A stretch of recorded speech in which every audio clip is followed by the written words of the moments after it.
বিরল রোগে আক্রান্ত হাঁপানিয়া এলাকার ছোট্ট শিশুকন্যা মনশ্রী চৌধুরীর বাড়িতে মঙ্গলবার দুপুরে যান বিরোধী দলনেতা জিতেন্দ্র চৌধুরী। হাঁপানিয়া চৌমুহনী পাড়ায় অবস্থিত তার বাড়িতে গিয়ে তিনি মনশ্রীর শারীরিক অবস্থার খোঁজ খবর নেন এবং পরিবারের সদস্যদের সঙ্গে কথা বলেন।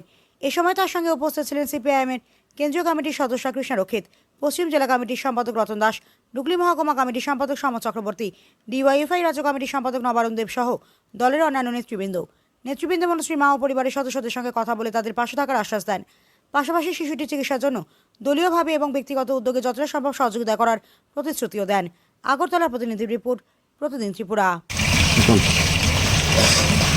এখানে বাধারঘাটে আমরা এখন এসেছি মনশ্রীর বাড়িতে। মনশ্রীর শরীরটা একটু খারাপ এবং ডাক্তাররা পরামর্শ দিয়েছেন তাকে আইসোলেশনে রাখার জন্য। যা হোক, ওর মা এবং পরিবার অন্যদের সাথে কথা বলেছি এবং ওর চিকিৎসার জন্য আমাদের তরফ থেকে আমরা ব্যক্তিগতভাবে এবং অন্যভাবে কীভাবে সাহায্য করতে পারি আমরা সে আশ্বাস দিয়ে এসেছি এবং ব্যক্তিগতভাবেও আমরা যতটুকু পারি সেরকমভাবে আমরা সাহায্য করব, কথাগুলো বলে এসেছি।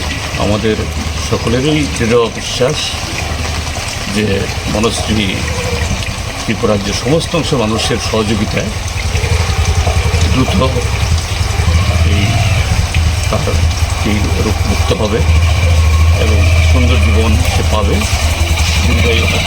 আমি এই যে আপনারা কি ভাবছেন যে মানে এরকম যারা মানে কালেকশন উঠছে, এই কালেকশন থেকে কি চিকিৎসা সম্ভব?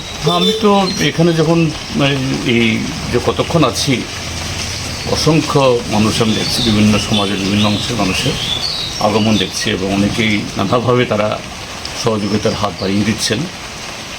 এতে আশা করি এই খরচের পরিমাণ যাই হোক, পত্রপত্র থেকে উঠেছে, এটা কতটুকু চিকিৎসা পদ্ধতি সেরকমভাবে আমি জানি না, এটা বিশেষজ্ঞ বা সেরকম হসপিটালে গেলে তারাই বলতে পারবেন। কিন্তু আমাদের সকলেরই সহযোগিতায় মনশ্রীর এই চিকিৎসার যে খরচ হবে এটা অসুবিধা হবে না, এটা আমি আশা করছি।